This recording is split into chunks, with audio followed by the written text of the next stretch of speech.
अजीब बात है, एक प्रोफेसर जो यूनिवर्सिटी में पढ़ाने जाती हैं, उन्हें ही टीजिंग का शिकार होना पड़ता है। स्टूडेंट शरारत करते हैं, लेकिन ये कैसी शरारत थी जो एक औरत, वो भी शिक्षिका के सम्मान को ठेस पहुंचा रही।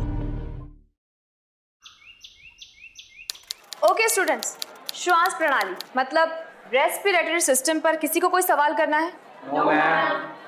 ठीक है, तो अब हम हमारे नेक्स्ट टॉपिक पे बढ़ते हैं, जो कि है प्रजनन प्रणाली मतलब रिप्रोडक्टिव सिस्टम।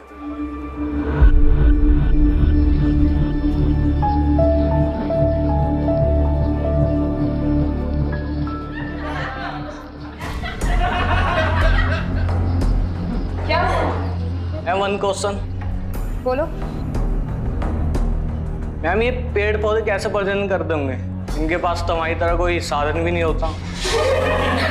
यही वजह है कि वो लोग हमसे सुरक्षित हैं। कभी सुना है किसी पेड़ ने दूसरे पेड़ के साथ बदतमीजी की हो? तुम लोगों के ऐसे रवैये उन्हें बढ़ावा देते हैं। माना गलती हमेशा हमारी नहीं होती, पर इसका मतलब ये तो नहीं है कि हम उन्हें बढ़ावा दें।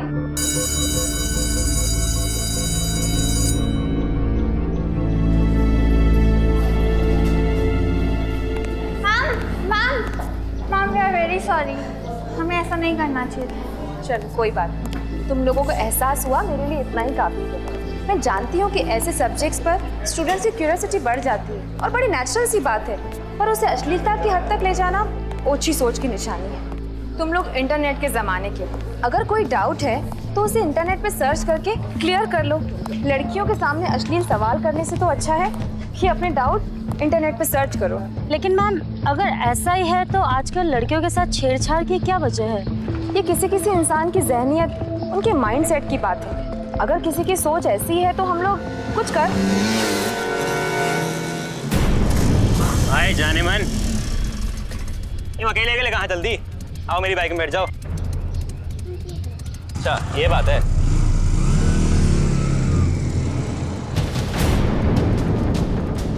ठीक है, बदतमीजी है, मैं तुम्हारी कंप्लेंट प्रिंसिपल सर से करूंगी। ऐसा कसम मत करना, अगर तुम मेरी कंप्लेंट प्रिंसिपल से करोगी ना तो मैं भी प्रिंसिपल की कंप्लेंट अपने बाप से कर दूंगा। जानती हो मेरा बाप कौन है? इस कॉलेज का ट्रस्टी है मेरा बाप।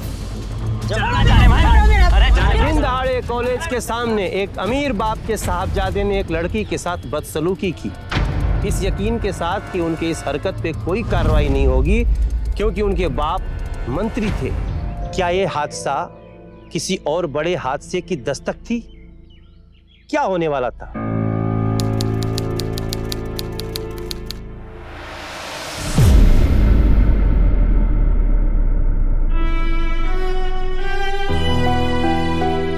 पापा, खाने का टाइम हो गया है। पापा, आज माँ की बरसी है। मैंने गार्ड से बोल दिया है कि आसपास के गरीब बच्चों को बुला लाए। मैंने सबके लिए खाना बनाया है। तूने कुछ खाया? पापा, मैं खा लूंगी पापा, पहले आप खाइए।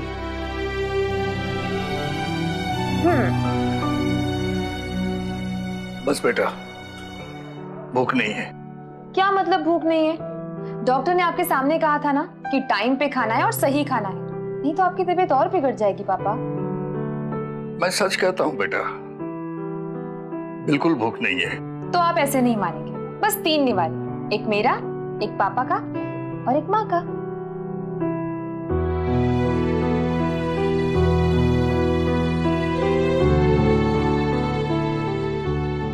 पता है बेटा, तेरे रूप में मेरी माँ लौट के आई है।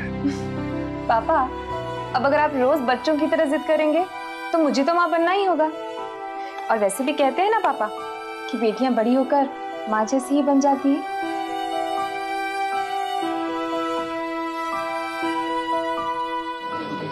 ये सच है कि मेल्स और फीमेल्स में शारीरिक बनावट में कुछ बुनियादी फर्क है, इसलिए आमतौर पर लड़के लड़कियों से ज्यादा बलवान होते हैं। बस यही तो लड़कियां नहीं समझती मैम।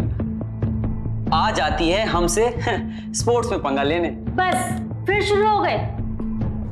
देखिए ना मैम, हमेशा यही जताने की कोशिश करते रहते हैं कि ये लड़के स्पोर्ट्स में हमसे बेहतर है। ये तो गलत बात है, क्योंकि स्पोर्ट्स में सिर्फ ताकत की जरूरत नहीं होती है, स्किल्स भी चाहिए होती है।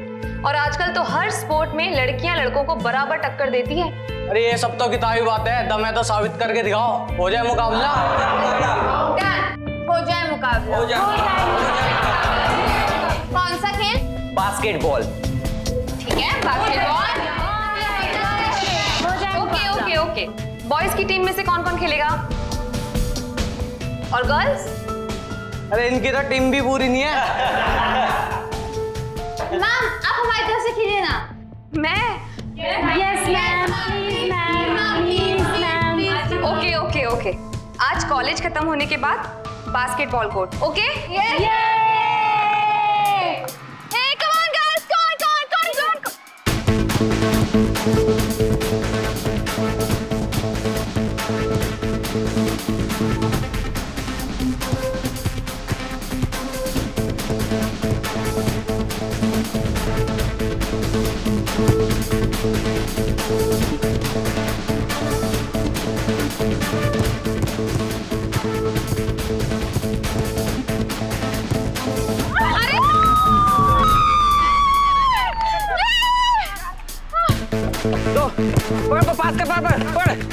यार मस्त है यार। मस्त नहीं बे, टोटा है टोटा। मैं तेरे को बोलता था ना, लड़कियां साड़ी में सबसे सेक्सी दिखती है। साड़ी के सामने इसका जीन्स साला सब फेल है रे।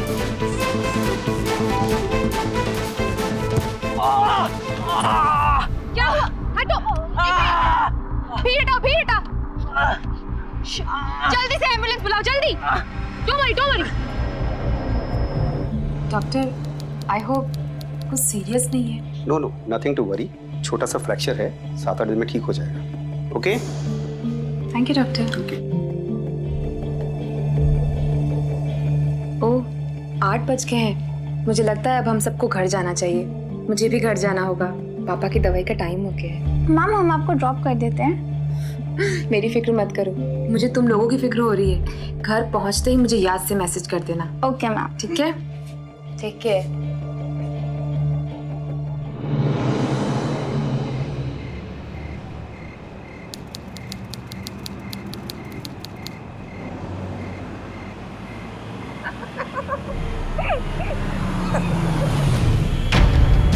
मैडम जी साड़ी वाली। मैडम जी कहाँ जाना है? आ जाओ, छोड़ देते। अरे मैडम कहाँ बस के धक्के खाती फिरोगी? आ जाओ, गाड़ी की सैर करवा देते हैं। ना लौंडे बड़े शरीफ है मैडम जी, प्यार से करे। आजा। छोड़ो, जाओ यहाँ से, वरना बिल्कुल अच्छा नहीं होगा। भाई लक्ष्मी बाई की भांजी लगी है तो बस में धक्के खा के मानेगी। चल भाई, चल चल चल।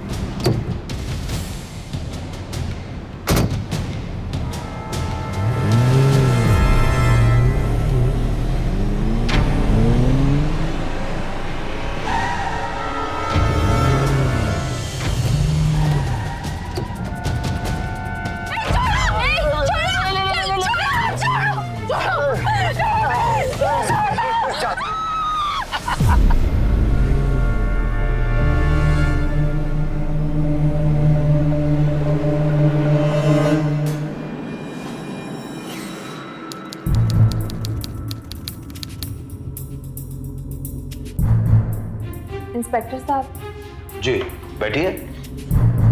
Thank you. मुझे रिपोर्ट लिखवानी है। अभी 2 लड़कों ने करोल बाग बस स्टॉप पर मेरे साथ बदतमीजी की। मुझे जबरदस्ती अपनी गाड़ी में बिठाया और रेप हो गया। जी नहीं, पर बदसलूकी की उन लोगों ने। चलती गाड़ी से फेंक दिया मुझे। मतलब ईव टीजिंग, छेड़छाड़ किया, रेप तो नहीं किया। फिर क्यों पुलिस के चक्कर में पड़ रही हो? जाने दो। क्या मतलब? रेप करते फिर रिपोर्ट लिखवाने के लिए आती मैं यहाँ? अरे मैडम इतना क्यों भड़क रहे हो? अगर आपको अपनी इज्जत की इतनी ही फिक्र है तो इतनी देर रात गए यहाँ वहाँ क्यों आते जाते हो? मुझे कहाँ आना चाहिए और कहाँ जाना चाहिए, इसकी इजाजत मुझे आपसे लेने की जरूरत नहीं है। मैं यहाँ FIR दर्ज करवाने आई और आप FIR दर्ज कीजिए, ये मेरा हक है। आप बैठिए, तुम बैठिए।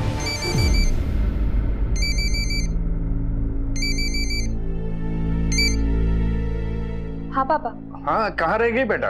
पापा, मेरे साथ 2 लड़कों ने जबरदस्ती करने की कोशिश की। मैं पुलिस स्टेशन में हूँ इस वक्त। क्या? तुम ठीक तो हो?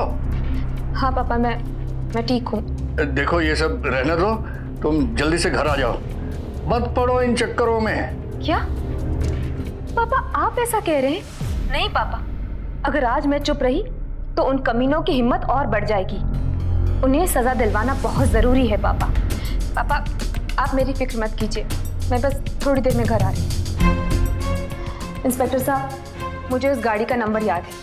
आप ऐसे कीजिए, अपना नाम, पता और गाड़ी का नंबर इस तरफ लिख दीजिए और यहाँ साइन कर दीजिएगा।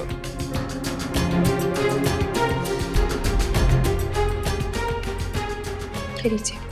ठीक, ये लीजिए अपनी एफआईआर। प्लीज जल्द से जल्द पता लगाइए किसकी गाड़ी थी और मुझे इन्फॉर्म कीजिए। शुक्रिया। कोई बात नहीं, आप जा सकते हैं।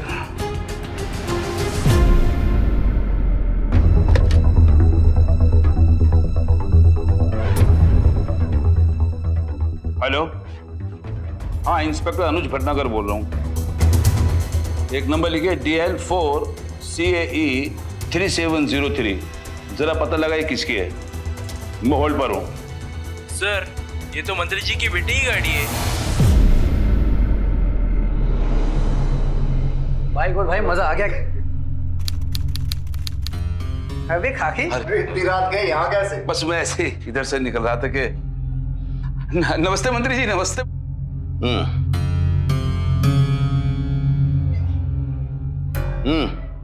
कैसे आना हुआ? अरे नहीं मालिक, वो मैंने आपसे अकेले में कुछ बात कर दी थी। इतना टाइम नहीं है हमारे पास, जो बकना है जल्दी बको और चलते बनो। अरे मालिक, रात को आपके बच्चे शायद घूमने के लिए निकले थे, शायद मजाक मस्ती में एक लड़की को छेड़ दिया। तो मालिक, उस लड़की ने FIR लिखवा दिया है और उसने गाड़ी का नंबर भी देख लिया है। उसने लिखवाया और तुमने लिख दिया? एक लड़की नहीं संभलती तुमसे। मालिक, मुझे पता नहीं था कि आपकी गाड़ी है, इसीलिए। अब जाओ, रफा दफा करो मसले को। देश के इतने सारे मसलों के बोझ वैसे ही मेरे सर पे हैं, इस मसले को भी मैं सुलझाऊंगा क्या? जाओ। ठीक है मालिक, मैं सब संभाल लूंगा। सुनो जी मालिक, अभी मत जाना। आजकल इस मीडिया की वजह से ऐरे गहरे लोग भी समझते हैं कि वो हीरो बन जाएंगे। कल सुबह जाना, कल सुबह तक शायद लड़की का गुस्सा भी ठंडा हो जाएगा। ठीक है मालिक, ठीक है मालिक।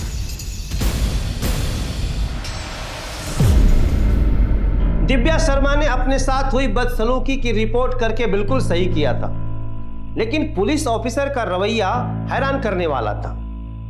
दरअसल रवि और मनीष अपने बाप की ऊंची हैसियत का गलत इस्तेमाल कर रहे थे और पुलिस ऑफिसर दबाव में था। यह बड़े अफसोस की बात है कि कुछ पावरफुल लोग ईमानदार अफसर को काम नहीं करने देते, लेकिन ऐसा अक्सर नहीं होता। चाहे वो कितनी भी ऊंची हैसियत का व्यक्ति हो, अगर वो या उसका रिश्तेदार अपनी हदें पार करता है तो उसके खिलाफ आवाज उठाना बिल्कुल जरूरी है, जो कि दिव्या शर्मा ने किया। शर्मा जी, आप तो समझदार हैं, ऊंच नीच सभी जानते हैं। पापा नमस्ते दिव्या जी। नमस्ते। जी कुछ पता चला किसकी गाड़ी थी? जी हाँ, पता चला, इसीलिए आपके पापा को समझा रहा था कि आपको ये केस वापस ले लेना चाहिए। जी बच्चे हैं, गलती हो ही जाती। किसके बच्चे हैं? MLA दिनेश मिश्रा के बेटे थे, और मैं आप ही की भलाई के बारे में कह रहा हूँ। मैंने मंत्री से ही बात कर ली है, वो भी इस केस को रफा दफा करने के लिए तैयार हैं। क्या बदतमीजी वो करे और केस भी रफा दफा वो ही करे? दिव्या जी, क्यों इतनी सी बात को तूल दे रही है? इतनी सी बात? ये इतनी सी बात नहीं है, और आप मेरी बात गौर से सुनिए। मैं ये केस वापस नहीं लूंगी। उन क्रिमिनल की पैरवी करना बंद कीजिए और एक्शन लीजिए, ड्यूटी निभाइए अपनी। जैसी आपकी मर्जी, मैं तो आपकी भलाई के बारे में ही सोच रहा था। अगर आपको शौक है ऐसी हालत में अपने पापा को छोड़कर कोर्ट कचहरी के चक्कर लगाने का, तो यही सही। मैं तो चलता हूँ। नमस्ते।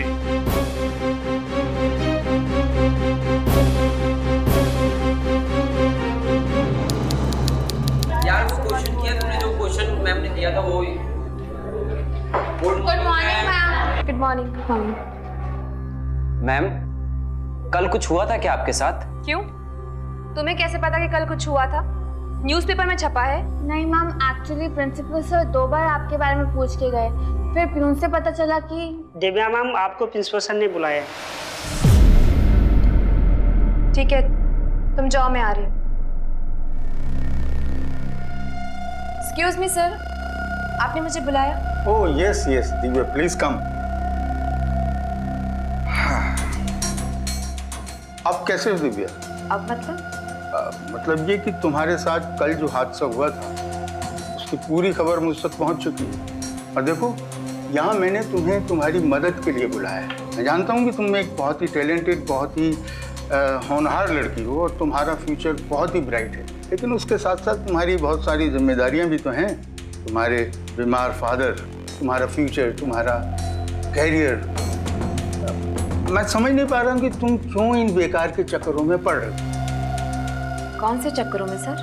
अरे वो 2 बच्चे हैं ना अपने, रवि और मनीष, वो इसी कॉलेज के 2 स्टूडेंट हैं। बच्चे? अब माना कि वो उम्र में तकरीबन तुम्हारी बराबर के हैं, लेकिन हैं तो इस कॉलेज के स्टूडेंट ही। और वो स्टूडेंट्स लीडर हैं। एक एमएलए का बेटा है और दूसरा भतीजा है। कल रात से मेरे पास 4 कॉलेज के ट्रस्टीज के फोन आ चुके हैं और वो बार बार मुझसे ये चाह रहे हैं कि मैं किसी न किसी तरीके से तुम्हें रोकूं इस केस को आगे बढ़ाने से। अब तुम खुद ही सोचो, कल को तुम ये केस बढ़ाओगी तो पुलिस यहाँ इन्वेस्टिगेशन करने के लिए आएगी। कॉलेज की कितनी बदनामी होगी। Thank you sir, thank you very much मेरी मदद करने की कोशिश करने के लिए। पर मैं जिस भी हैसियत से सोच रही हूँ, मुझे सिर्फ एक ही जवाब मिल रहा है कि मुझे उन दोनों को सजा दिलवानी है। तुम्हें नहीं मालूम दिव्या कि वो लोग कितने बड़े आदमी हैं और तुम किसी मुसीबत में फंस जाओगी। जिस मुसीबत से गुजर चुकी हूँ उससे बुरा और क्या होगा सर? नहीं सर, अगर आज मैं चुप हो गई तो उन लोगों की हिम्मत और बढ़ जाएगी और फिर न जाने और कितनी लड़कियों को वो अपना शिकार बनाएंगे। तो ये तुम्हारा आखिरी फैसला है? जी सर।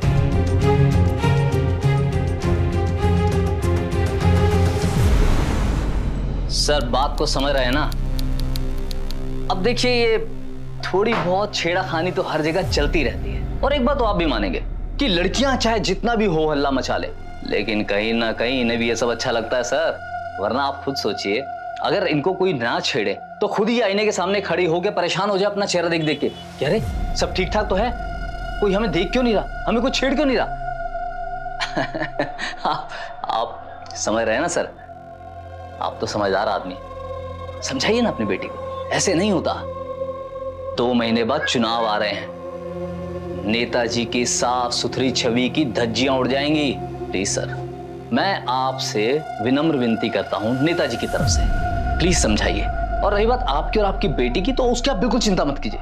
आपका और आपकी बेटी का हम पूरा ख्याल रखेंगे सर। आपके प्रस्ताव के लिए बहुत बहुत शुक्रिया और आप जा सकते हैं यहाँ से। हमें किसी की मदद की कोई जरूरत नहीं है। जाकर कह दीजिए मंत्री जी से दिव्या केस वापस नहीं लेगी। दिव्या बेटा। नहीं पापा, इन लोगों से ऐसे ही बात करनी चाहिए जिनके लिए एक लड़की की इज्जत पे हाथ डालना बहुत मामूली सी बात होती है। देखिए, मेरा काम था समझाना, लेकिन अब इसके बाद जो कुछ भी होगा उसकी जिम्मेदार आप खुद होंगी दिव्या जी। सुबह से दूसरी बार धमकी सुन रही हूं मैं। जो करना है कर लीजिए, हमें कोई फर्क नहीं पड़ता। ठीक है,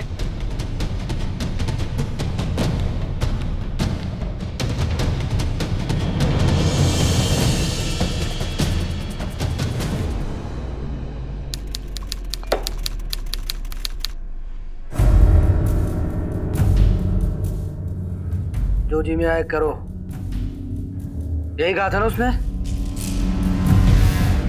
यही कहा था ना उसने? जी जी। तो ठीक है, अब जो जी में आएगा वही करेंगे। किसी को भी कोई डाउट है तो प्लीज क्लियर कर लो। मैंने 1 पीरियड का एक्सटेंशन लिया हुआ है।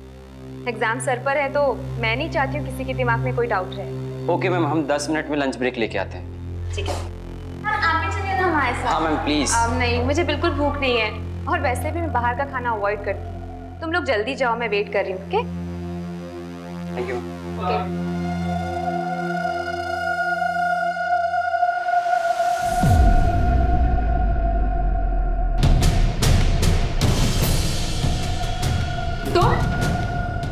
यहाँ क्या कर रहे हो तुम? निकलो यहाँ से, निकलो। हम तो यहाँ तेरे लिए आए हैं, बहुत पढ़ा चुकी तू लोगों को, अब हम तुझे सबक सिखाएंगे। देखो मैं कह रही हूँ, सही नहीं होगा, छोड़ो, बचाओ। कर, ये आखिरी बार है तेरी, क्योंकि इसके बाद हम तुझे कुछ बोलने लायक नहीं छोड़ेंगे।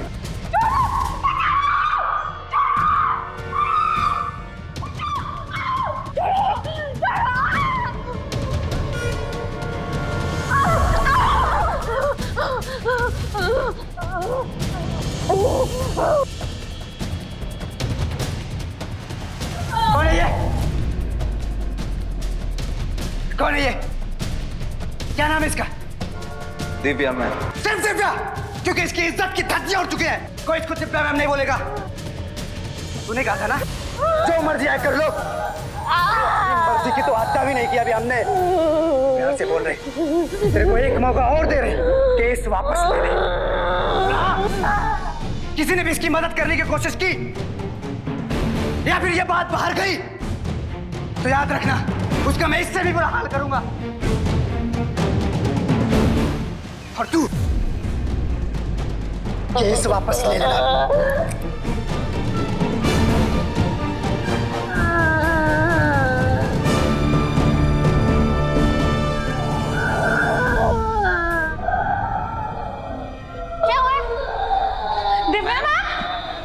दिव्या मैम।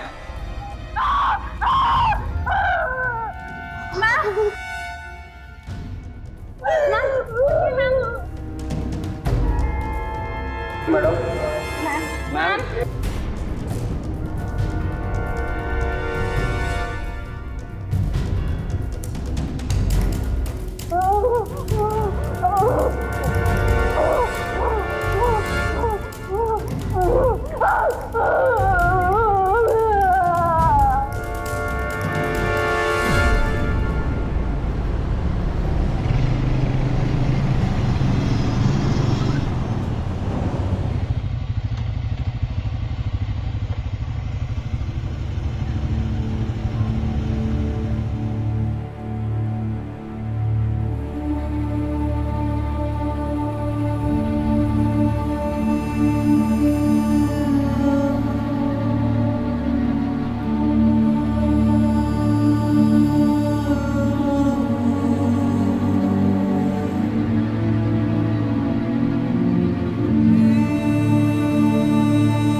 कर लो।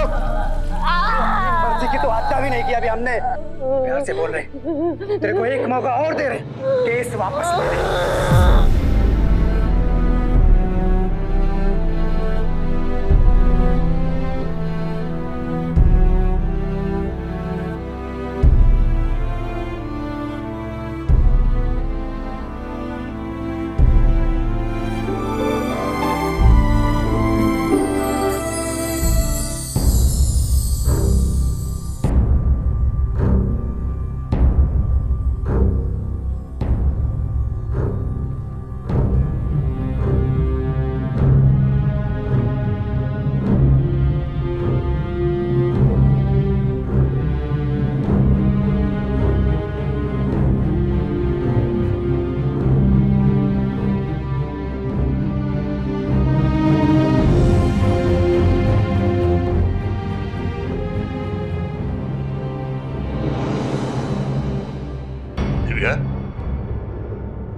क्या हुआ बेटे? बता बच्चा, क्या हुआ? क्या हुआ मुझे नहीं बताएगी बेटा? क्या हो? क्या हुआ? नहीं नहीं नहीं रोते बेटा।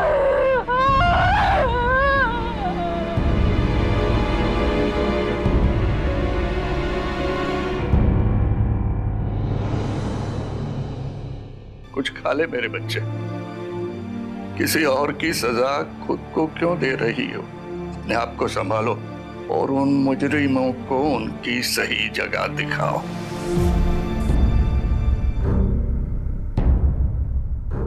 पहले मैं ही मना करता था तुम्हें इन चक्करों में पड़ने से। आज मैं ही कहता हूं उन दरिंदों को छोड़ना मत। तुम्हारे दिल को चोट पहुंची है, तुम्हें अपने शरीर का ख्याल रखना होगा, क्योंकि तुम्हारी लड़ाई में वही काम आएगा। मैं भी चलता हूं तुम्हारे साथ। उसके पहले कुछ जल्दी से खा ले मेरे बच्चे। पापा, बिल्कुल भूख नहीं। मुझे भूख नहीं लगती थी तब तू मुझे छोड़ती थी नहीं ना? चलो आज मैं ही तुम्हें अपने हाथों से खिलाता हूं।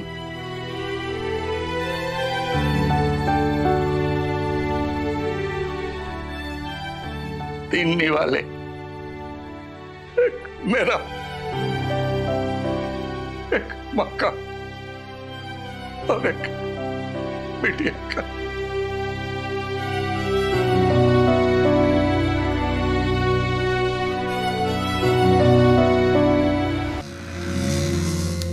आपको खबर तो मिल चुकी होगी कि मैं यहाँ किस लिए आई हूँ। फिर भी आपके स्टेटमेंट के लिए बता देती हूँ।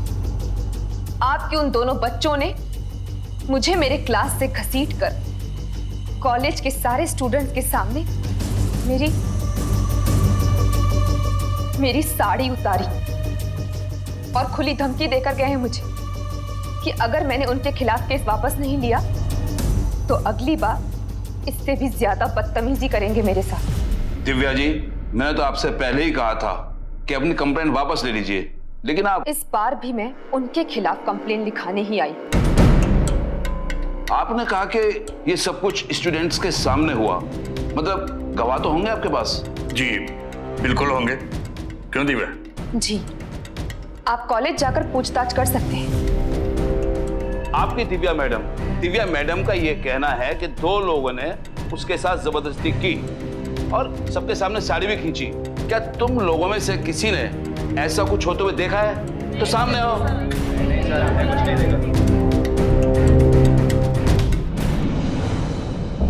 यार वीरू, तू तो था वहां, तो बताना इंस्पेक्टर को। अरे यार, वो लोग मेरे आते आते पहले ही निकल चुके थे। झूठ बोल रहा है तू, कोई जबान नहीं खोले। क्यों ना हम जाकर उन्हें बता दें? हाँ। नहीं यार, तब हम लोग वहाँ पर नहीं थे। अगर हमने कुछ गलत बोल दिया तो ये केस दिव्या मैम के खिलाफ भी जा सकता है। कुछ दिनों पहले हमारे न्यूज चैनल ने एक सनसनीखेज मामले का खुलासा किया, जिसमें दिनेश मिश्रा जी के बेटे और उनके भतीजे के खिलाफ यूनिवर्सिटी के एक लेक्चरर दिव्या शर्मा ने छेड़खानी का आरोप लगाया। इसी मामले के तहत एक और तथ्य सामने आया है। दिव्या ने उन दोनों आरोपियों के खिलाफ एक और केस फाइल कर दिया है।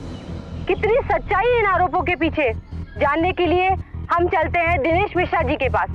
देखिए, इस मामले में हमें सफाई देने की कोई जरूरत नहीं है, लेकिन फिर भी जैसे आपकी मीडिया ने इतना हंगामा मचा ही लिया है, तो हम आपको एक बात साफ बता दें कि ये इल्जाम बेकार और बेबुनियाद है। जिस दिन की वो लड़की बात कर रही है, जिस समय की वो बात कर रहे हैं, उस समय मेरे दोनों बच्चे मेरे साथ थे और हम तीनों शिक्षा मंत्री योगेंद्र सचदेवा जी के साथ मीटिंग कर रहे थे। हम गांव के गरीब बच्चों के लिए मुफ्त शिक्षा की योजना बना रहे थे। लेकिन मिश्रा जी, इतनी आग फैली हुई है कि आपको नहीं लगता कि कहीं ना कहीं कोई चिंगारी तो जरूर लगी होगी, वरना दिव्या जैसी एजुकेटेड और मॉडर्न लड़की जो सरेआम अपने इज्जत की धज्जियां क्यों उड़वाएगी? ये कोई नई बात नहीं है मैडम। हमने इनसे भी ज्यादा पढ़े लिखे, इनसे भी ज्यादा सोच विचार वालों को सस्ते प्रचार के लिए इससे भी नीचे गिरते हुए देखा है। अगर ऐसा कुछ हुआ है जैसा वो लड़की कह रही, वो भी इतने बड़े कॉलेज में दिन दहाड़े, क्या किसी ने तो देखा होगा? अरे भाई, मैं तो कहता हूँ कि अगर ये बात सच है तो आए कोई गवाह सामने। सच बात तो यह है मैडम कि इलेक्शन करीब आ रहे हैं और मेरी छवि पर दाग लगाने के लिए ये विपक्षियों की साजिश है और कुछ नहीं। तो विपक्षियों की साजिश है, ये कहना है दिनेश मिश्रा जी का इस केस के बारे में। वैसे हमने दिव्या से संपर्क करने की कई बार कोशिश की, मगर वो मीडिया के सामने नहीं आना चाहती हैं। देख के उस पार देश विदेश की कई और खबरों के साथ कहीं जाइएगा मत।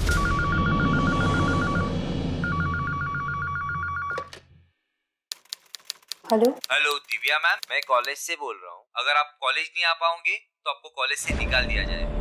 ठीक।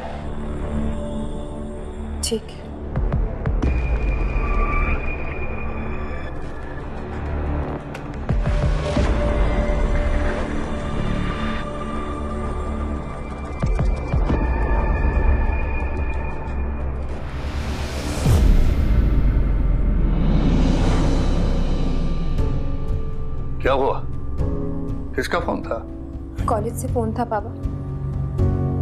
बहुत दिनों से कॉलेज नहीं गई हूँ तो वो कह रहे हैं कि तुरंत ज्वाइन करना होगा, नहीं तो वो मुझे नौकरी से निकाल देंगे। फिर तो तुम्हें कल से ही जाना चाहिए। पर बाबा, बेटा तुम तो जानती हो यही तो हमारे जीने का सहारा है। नहीं बाबा, मुझसे नहीं होगा। मैं वहां किसी से नजरें नहीं मिला पाऊंगी। यही तो तुम गलत कर रही हो। यही तो वो लोग चाहते हैं और तुम उन्हें सच साबित कर रही हो, उन्हें जीत का एहसास दिला रही हो। खैर, नौकरी तो किसी और कॉलेज में मिल जाएगी, 1000-5000 कम ही सही। पर मैं चाहता हूं तुम इसी कॉलेज में जाओ, उन्हीं लोगों के बीच, और उन दरिद्रों को दिखा दो कि वो तुम्हें डराने में कामयाब नहीं हुए हैं।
मैम आप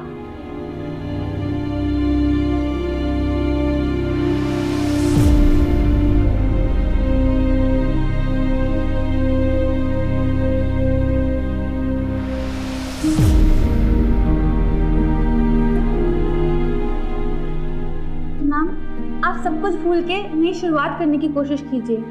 हम आपके साथ हैं। ठीक है, तुम लोग बैठो।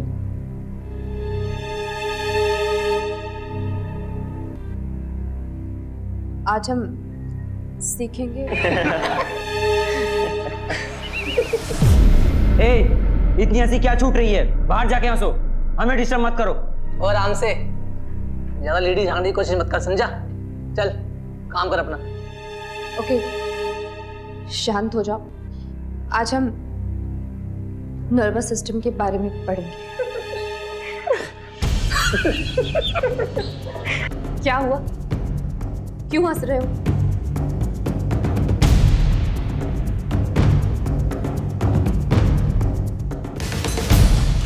क्या देख के हंस रहे थे? कुछ नहीं मैम। दिखाओ।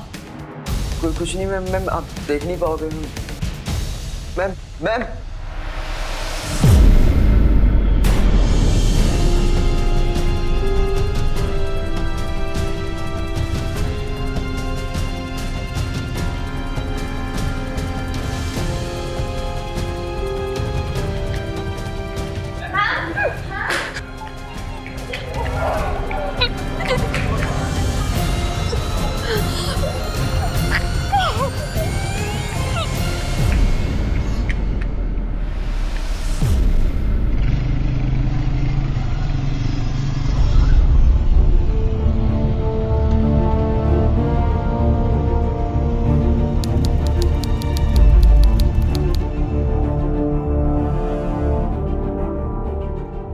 दिव्या, दिव्या,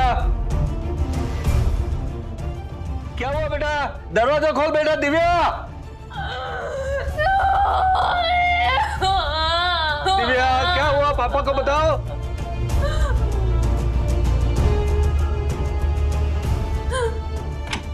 अरे दिव्या, दिव्या, क्या हुआ? पापा, क्या हुआ? देखो ऐसे रोते नहीं, अपने पापा को बताओ क्या हुआ। पापा, उन लोगों ने मुझे कहीं मुंह दिखाए लायक नहीं छोड़ा पापा। पापा, उस दिन जो उन लोगों ने मेरे साथ किया, वो किसी ने अपने मोबाइल पे शूट कर लिया। क्या कह रही हो? कॉलेज के हर बच्चे के फोन में है पापा। क्या? पापा, उन्होंने मुझे बर्बाद कर दिया पापा। नहीं बेटा, ऐसा नहीं सोचते, बल्कि मुझे तो लगता है वो एमएमएस हमारे फायदे के लिए बना है। क्या? जरा सोचो, आज तक कोई गवाही देने के लिए आगे नहीं आया था। ये एमएमएस हमारा सबसे बड़ा सबूत बन सकता है कि तुम्हारे साथ ही अत्याचार हुआ था। मैम, मैम आपके साथ जो भी हुआ बहुत गलत हुआ। हम भी चुप नहीं बैठेंगे, हम आपके लिए कुछ करना चाहते हैं, बस आपकी परमिशन चाहिए। दिव्या के छात्रों ने सोशल नेटवर्किंग साइट्स का सहारा लेते हुए ये वीडियो पूरे देश भर में फैला दिया और धीरे धीरे हर जगह इसकी चर्चा होने लगी। लेकिन गौरतलब बात यह थी कि उस वीडियो में सिर्फ वही हिस्सा था जिसमें दिव्या की साड़ी खींची गई थी। ना तो हमलावर की कोई तस्वीर थी, ना ही गवाह की। इसका अंजाम यह हुआ कि धीरे धीरे लोगों का विश्वास और भी पुख्ता हो गया कि यह सब कुछ दिव्या ने सिर्फ सस्ते प्रचार के लिए किया था। क्या चाहती थी दिव्या? क्यों किया था उसने ऐसा?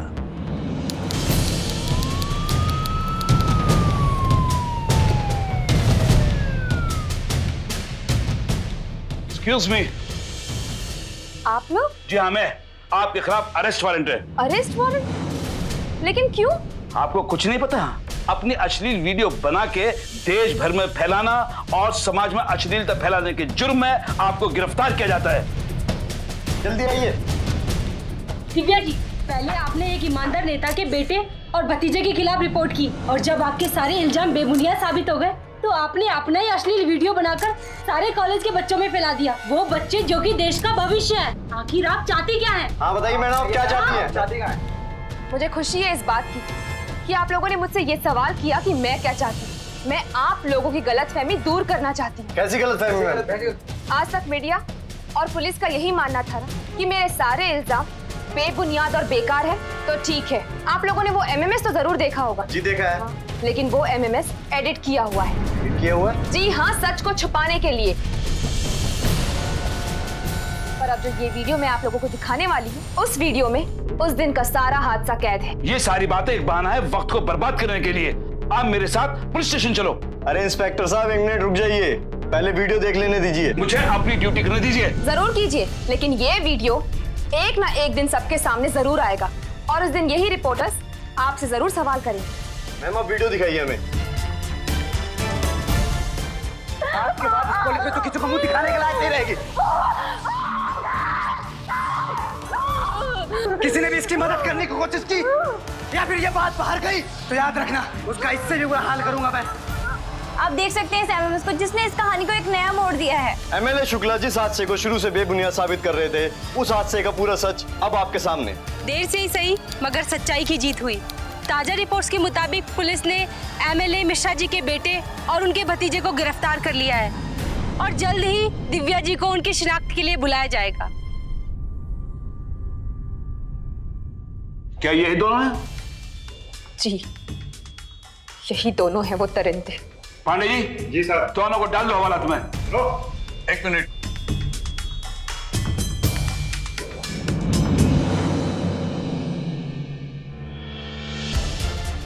दिव्या जी, बस बस बस, लेकर जाओ इन्हें।